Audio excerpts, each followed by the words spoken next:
तर आपण बघितलेलं आहे राज्यामध्ये वेगवेगळ्या ठिकाणी कशा पद्धतीने पावसानं दाणादाण उडवलेली आहे आणि लोक हैराण झाल्याचंही अनेक ठिकाणी आपल्याला दिसतंय।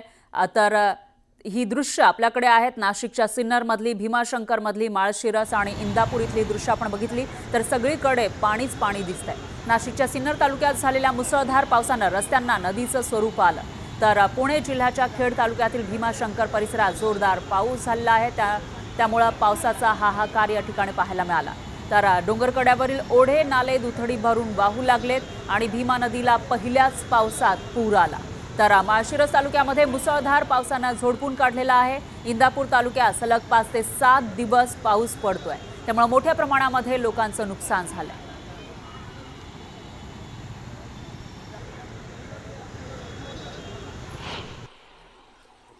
तर सिन्नर तालुक्यामध्ये झालेल्या मुसळधार पावसानं इथल्या रस्त्यांना नदीचं स्वरूप आलेलं आहे। त्याची दृश्य आपण बघू शकतो। तुम्हाला वाटेल ही नदी आहे, मात्र तसं नाहीये, तर हा रस्ता आहे आणि या रस्त्यावरून अशा पद्धतीने पाणी वाहताना दिसतंय, नालेही भरून वाहताना दिसून येत आहेत। देव नदीला या मुसळधार पावसामुळे पूर आलेला आहे, तर जनजीवन इथलं पूर्णतः विस्कळीत झालंय आणि काही ठिकाणी झाडंही पडलेली आहे, त्यामुळे अनेक गावांचा संपर्क तुटलाय। तर शेतकऱ्यांच्या शेतामध्ये पावसाचं पाणी घुसलेलं आहे, त्यामुळे शेती पिकांचंही मोठ्या प्रमाणात नुकसान झालंय।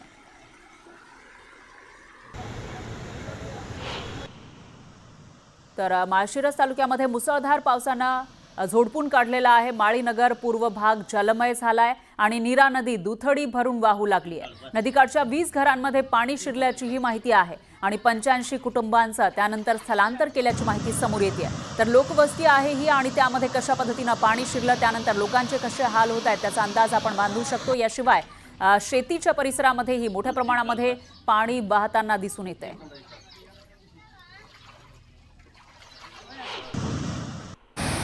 तर तिसरीकडे भीमाशंकर परिसरातही जोरदार पावसानं हाहाकार माजवलेला आहे। डोंगरकड्यावरील ओढे नाले दुथडी भरून वाहत आहेत आणि भीमा नदीला पहिल्याच पावसामध्ये पूर आलाय। तर माळशिरस तालुक्यामध्ये मुसळधार पावसानं या तालुक्याला झोडपून काढल्याचं दिसतंय आणि त्यानंतरची ही दृश्य आपण बघू शकतोय।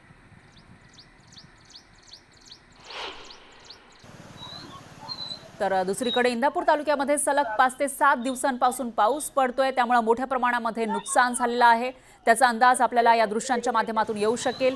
शेतीमध्ये पाणी शिरल्याचं दिसून येतंय, त्याचबरोबर इथले जे ओढे आहेत नाले आहेत त्याच्यातून सुद्धा मोठ्या प्रमाणामध्ये पाणी वाहू लागलेलं आहे आणि अशात शेतीमध्ये तयार असलेला जो माल होता त्याचं मात्र नुकसान झालंय। आणि याशिवाय पूर्व मशागतीची कामं पेरणी करायची आहे पुढच्या महिन्यामध्ये काही दिवसांमध्ये आणि त्याच्या आधी केली जाणारी जी कामं आहेत तीही खोळंबली आहेत।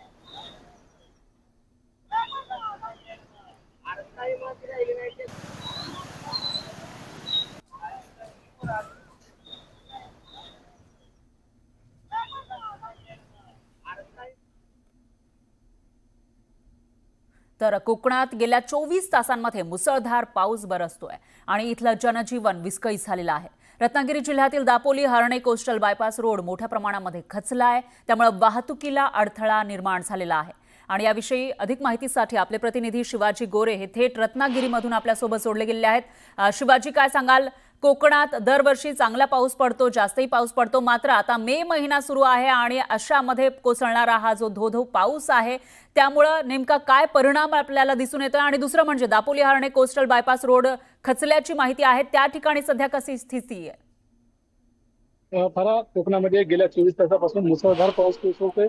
रत्नागिरी जिल्हा नव्हे तर संपूर्ण कोकणामध्ये धुवाधार पाऊस कोसळतोय, त्यामुळे ठिकठिकाणी जनजीवन विस्कळीत झाल्याचं पाहायला मिळते। नद्या दुथडी भरून वाहत आहेत, तर काही ठिकाणी दरडी कोसळण्याचं प्रमाण सुद्धा वाढलेलं आहे। हर्णे बायपास जो रोड आहे तो मोठ्या प्रमाणात खचलेला आहे, त्यामुळे या ठिकाणी वाहतुकीला आता रोखण्यात आलेलं आहे, कारण या ठिकाणी वाहतूक करणं धोकादायक बनलेलं आहे। त्यामुळे या ठिकाणची जी वाहतूक आहे ती पूर्णपणे वळवण्यात आलेली आहे। मात्र अशाच प्रकारचे अनेक ठिकाणी रस्ते खचलेले आहेत। काही ठिकाणी घरांवरती असेल किंवा गुरांच्या गोट्यावरती असेल दरडी कोसळलेल्या आहेत। 6 गुरं दगावलेली आहेत। एक जण कोंढी नदीमध्ये। निश्चितच शिवाजी, याविषयीची अपडेट आपण तुमच्याकडून घेत राहूया। दरम्यान धन्यवाद तुम्ही दिलेल्या या सविस्तर माहितीसाठी। तर रत्नागिरी जिल्ह्यामध्ये जोरदार पाऊस बरसलेला आहे। कोकणातील महत्त्वाच्या नद्यांपैकी एक असलेल्या खेडमधील जगबुडी नदीनं इशारा पातळी आत्ताच ओलांडली आहे। जगबुडी नदीची पाणी पातळी 6 मीटर पर्यंत पोहोचलेली आहे। दरम्यान नदीकाठच्या परिसरात प्रशासनाकडून हाय अलर्ट देण्यात आलाय। नागरिकांना सतर्क राहण्याच्या सूचनाही केल्या जात आहेत। दरम्यान नदी पात्राजवळ कोणीही जाऊ नये असं आवाहन सुद्धा प्रशासनानं केलंय। आणि इथला आढावा घेतलेला आहे आपले प्रतिनिधी चंद्रकांत बनकर यांनी। गेल्या 4 ते 5 दिवसांपासून रत्नागिरी जिल्ह्याला मुसळधार पावसाने झोडपलेला आहे।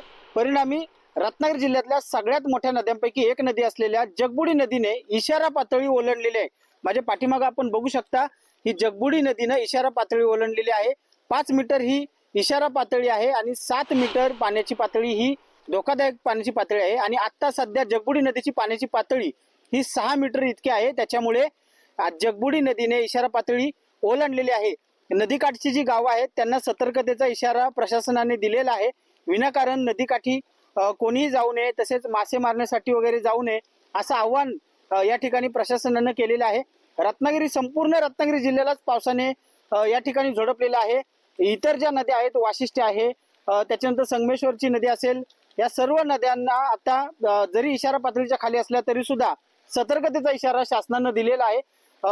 काही ठिकाणी जे लोक आहेत ते अतिउत्साहात पाण्यात जातात।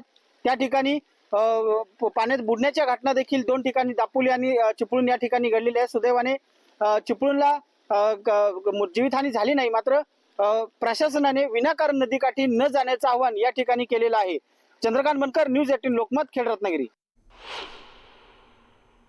दरम्यान गेल्या 5 ते 6 दिवसांपासून सततच्या पडणाऱ्या पावसामुळे सांगलीच्या कृष्णा आणि वारणा नदीच्या पाणी पातळीतही वाढ झाली आहे। कृष्णा नदीची पाणी पातळी ही जवळजवळ 15 फुटांपर्यंत पोहोचली आहे। जिल्ह्यामध्ये पावसाची संततधार सुरूच आहे, त्यामुळे शेतीला पूरक असा पाऊस आत्ता पडतोय। मात्र नदीच्या पाणी पातळीमध्ये ही वाढ होतीये। तर सोलापूर जिल्ह्यामध्ये सुद्धा जोरदार पाऊस सुरू आहे, त्यामुळे चंद्रभागा नदीच्या पाणी पातळीमध्ये वाढ झाली आहे। ऐतिहासिक ब्रिटिशकालीन दगडी पूल हा पाण्याखाली गेलाय।